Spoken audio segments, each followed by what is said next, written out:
Atsimenat myslę, kur sakiau, jis turi vartus, bet tai ne kiemas. Kas? Jūros vartai.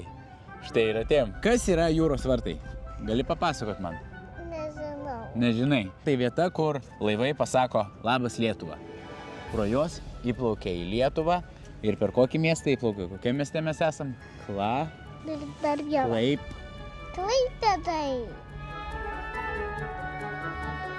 Tu žinai, Pijau, kad tu esi pro šitos vartus įplaukęs kažkada? Ne. Buvo pandemija, COVID-19, tau buvo 1 metai. Kaip tu galvoji, iš kur mes grįžom?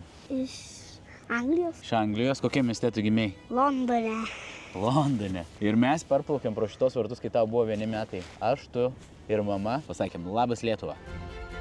Jūros vartai yra nuo šiaurinio iki pietinio molo.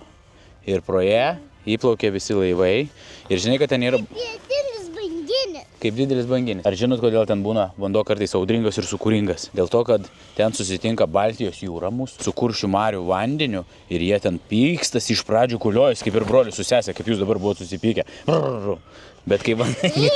Gerai, stop. Kai vanduo įplaukia iki pat Klaipėdos ir į uostą ir jau ten jis būna ramus ir susitaikęs. Taip, tai dabar, kai buvot ką tik jūs susipykę, o jūs apsikabinat. Myliu jūs.